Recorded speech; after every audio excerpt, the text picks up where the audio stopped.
जरूरी है। इधर वक्फ बोर्ड के फरमान पर ओवैसी भड़क गए हैं। वक्फ बोर्ड के आदेश पर नाराजगी जता रहे हैं, कह रहे हैं कि क्या बीजेपी अब हमें यह बताएगी कि दीन क्या है। अब दीन चलाने के लिए बीजेपी से इजाजत लेनी होगी। वक्फ बोर्ड ने मस्जिदों को लेकर नए आदेश जारी किए थे, इसे लेकर ये बात ओवैसी ने कही है। बयान को तोड़ मरोड़ कर प्रस्तुत किया गया है। मेरा उद्देश्य ये नहीं था। सिर्फ मस्जिद में जो मुतवल्ली है वो हमारी जानकारी में आ जाए कि आपको क्या बयान देना है, ये है। और चूंकि उनके बयान से हम लगभग सहमत रहेंगे, कुछ राजनीतिक और सियासत का अड्डा नहीं बने, ये उद्देश्य है। इमाम साहब को कोई नहीं है, लगातार वो भाईचारे की बात करते हैं, सामाजिक समरसता की बात करते हैं। इमामों से हमारा कोई नहीं है, मुतवल्ली है, मुतवल्ली को भी हम पक्ष सुनेंगे। एक हम व्हाट्सएप ग्रुप बना रहे हैं कि आप क्या जानकारी देना चाहते हैं, वो जानकारी दे दीजिए।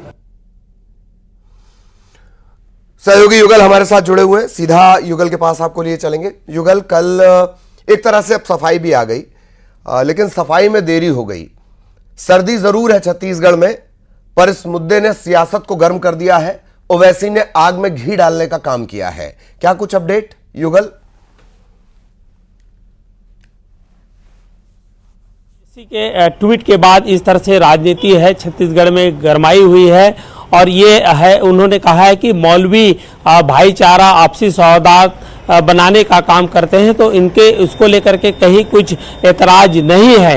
ये डॉक्टर सलीम हैं जो वक्फ बोर्ड के हैं, उन्होंने साफ तौर पर कहा है। और ये भी उन्होंने कहा है कि उनके बयानों को तोड़ मरोड़ कर प्रस्तुत किया गया है। कुल मिलाकर यही है कि आदेश जो भी हो या फिर जिस तरह के निर्देश रहे हों, लेकिन अब उस पर सफाई भी आ गई है और उसने अपना पक्ष भी रख दिया है। और ये तय है कि अब जिस तरह से असदन ओवैसी ने ट्वीट किया है ललित, उसको लेकर के अब छत्तीसगढ़ की राजनीति एक बार गरमा गई है। और देखने होगा कि आगे और किस रूप में और किस मोड़ पर ये राजनीति है वो जाती है।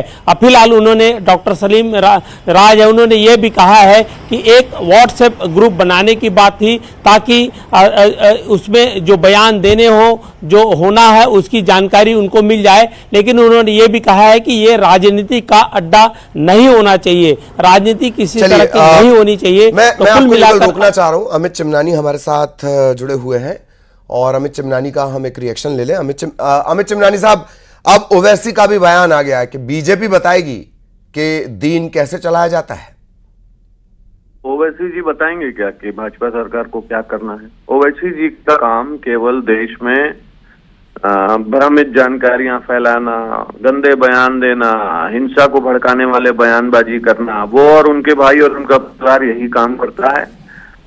जनता पार्टी की सरकार, यहाँ के जो वक्फ बोर्ड के अधिकारी हैं, जो चेयरमैन हैं, वो अपने हिसाब से चीजों को समझ करके कोई बात अगर करते हैं जो जनहित में है तो वो भाजपा सरकार देख लेगी। उसमें ओवैसी जी की टिप्पणी हमारे लिए कोई जरूरी नहीं है। ओवैसी जी क्या कहते हैं, उनकी क्या सलाह है, जो भी काम होता है संवैधानिक काम होता है, वो तो खुद वकील है, तो टीका टिप्पणी क्या करते हैं? अगर वजह क्या रही होगी, काम लगता है, वजह क्या रही होगी, काम वजह क्या रही होगी कि डॉक्टर सलीम राज ने ये अचानक से बयान दे दिया कि किस बात पे तकरार होगी मस्जिद में, वो पता होनी चाहिए, व्हाट्सएप ग्रुप के जरिए उसे जानकारी दी जाए। अब वो डॉक्टर सलीम ज्यादा इसको क्लैरिफाई कर पाएंगे और उनके खुद के भी बयान आए हैं। लेकिन कुल मिलाकर के फिलहाल तो कोई ऐसा विषय नहीं है कि ओवैसी जी को ट्वीट करना पड़ गया और भाजपा सरकार से पूछना पड़ गया। ये विषय बनाने वाली बात है। ओवैसी जी को भारत देश में जनता समर्थन देती नहीं है, इसीलिए वो अर्थ का अनर्थ निकालते हैं, गलत बयानबाजी करते हैं और अटेंशन क्रिएट करते हैं।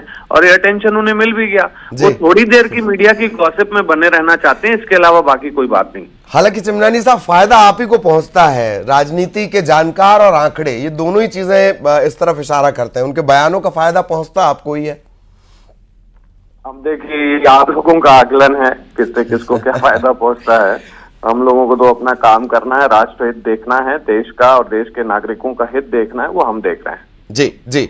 बाकी डॉक्टर सलीम राज के बयान को लेकर आप कुछ नहीं कहना चाहेंगे, जो उन्होंने कहा कि जो खुतबा होगा तकरीर। जी देखिए, सरकार स्तर पर कोई बात नहीं थी। वक्फ बोर्ड एक अलग बोर्ड बनाया हुआ है जिसके वो अभी चेयरमैन बने हैं। कोई हाँ। बात उन्होंने कही थी, बाद में मीडिया ने उनसे पूछा तो उन्होंने अपना क्लैरिफिकेशन दे दिया है। ठीक, बहुत धन्यवाद आपका हमारे साथ ओके, जुड़ने के थैंक जी यू, जी थैंक जी बहुत धन्यवाद आपका हमारे साथ जुड़ने के लिए। युगल, आप भी लगातार हमारे साथ बने रहे, बहुत धन्यवाद। और आज बस्तर विकास प्राधिकरण की बैठक होनी है। चित्रकूट में बस्तर विकास प्राधिकरण की बैठक होगी। सीएम विष्णुदेव साय इसकी अध्यक्षता करेंगे।